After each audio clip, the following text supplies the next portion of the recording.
वृंदावन की माटी। शोभा नाम की औरत जिसकी बहन वृंदावन में रहती थी, एक दिन वह उसको मिलने के लिए वृंदावन गई। शोभा जो कि काफी पैसे वाली औरत थी, लेकिन उसकी बहन कीर्ति जो कि वृंदावन में रहती थी, ज्यादा पैसे वाली नहीं थी, लेकिन दिल की वह बहुत अच्छी थी, या यह कहें कि दिल की वह बहुत अमीर थी। उसका पति मिट्टी के घड़े बनाने का काम करता था।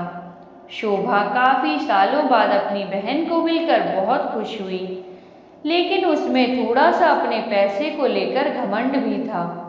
वो कीर्ति के घर छोटी बात पर भी उसकी चीजों में नुक्स निकालती रहती थी, लेकिन कीर्ति जो थी उसको कुछ न कहकर बस यही कह देती कि जो बिहारी जी की इच्छा।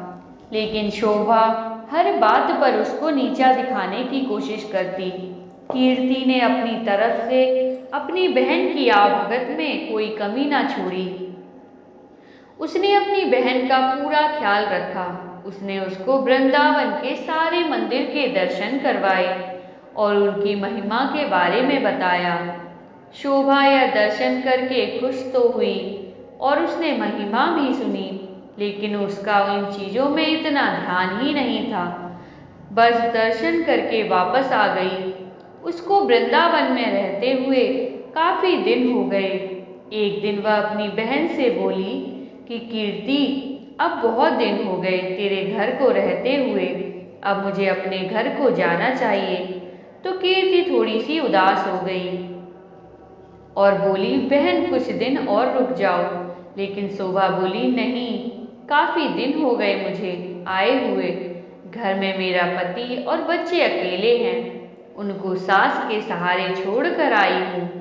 अब मैं फिर कभी आऊंगी। जब शोभा वापस जाने लगी, कीर्ति जो कि शोभा की बड़ी बहन थी, तो उसने अपनी छोटी बहन को उपहार स्वरूप मिट्टी का घड़ा दिया। घड़े को देखकर शोभा हैरान सी हो गई और मन में सोचने लगी, क्या कोई और उपहार भी घड़ा देता, क्या कोई उपहार में घड़ा भी देता है। लेकिन कीर्ति के बार बार आग्रह करने पर उसने अनमने से घड़ा ले लिया। जब शोभा जाने लगी तो कीर्ति की आंखों में आंसू थे, लेकिन शोभा उससे नजरें चुराती हुई जल्दी जल्दी वहां से चली गई।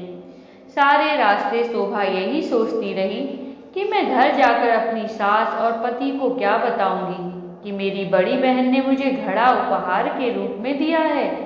तो उसको इस बात से बहुत लज्जा आ रही थी। तो उसने सोचा कि मैं जाकर झूठ बोल दूंगी कि घड़ा मैं खरीद कर लाई हूँ, मुझे तो मेरी बहन ने काफी कुछ दिया है। इसी तरह सोचती सोचती मैं घर पहुंची और उसने घर जाकर घड़ा अपनी रसोई के ऊपर रख दिया। उसको मन में बहुत ही गुस्सा आ रहा था कि मेरी बहन क्या इस लायक भी नहीं थी छोटी बहन को कुछ पैसे उपहार में दे सके। एक घड़ा पकड़ा दिया है।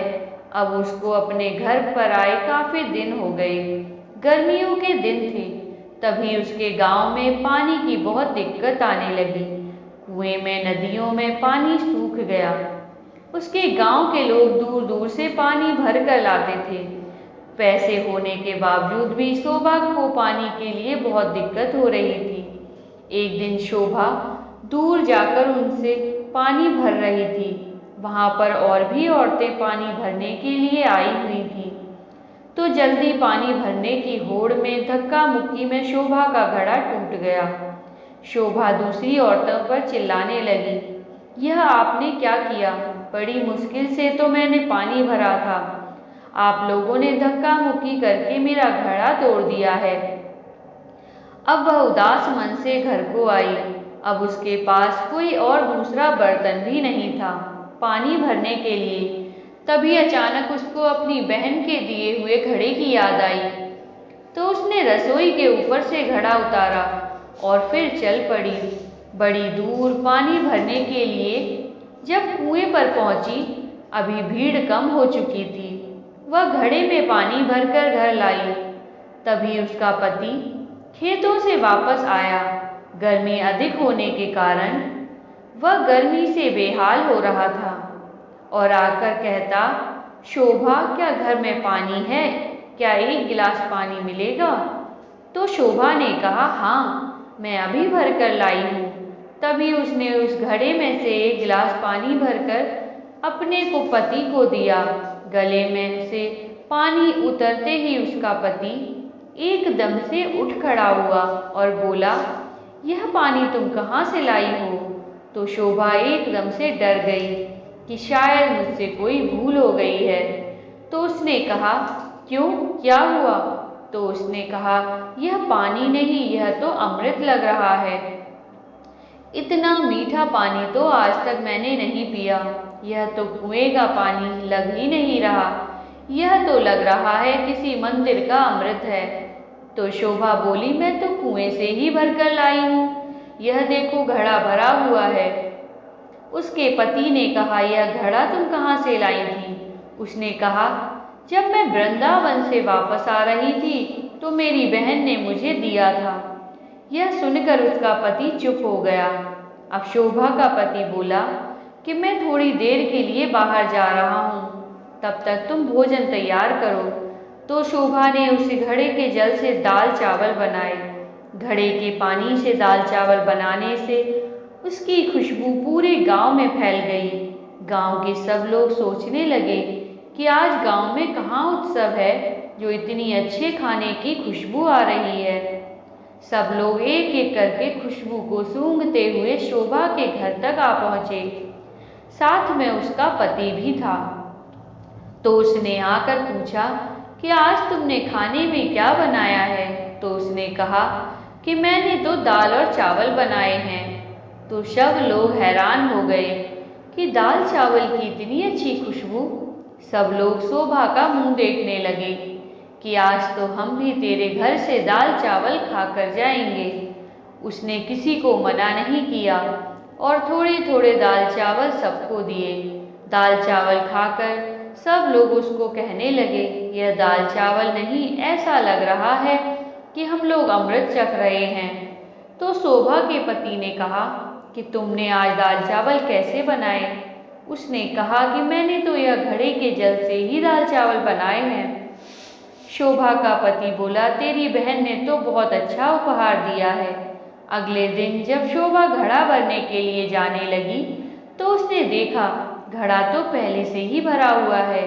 उसका जल वैसे का वैसा ही है जितना वो कल लाई थी।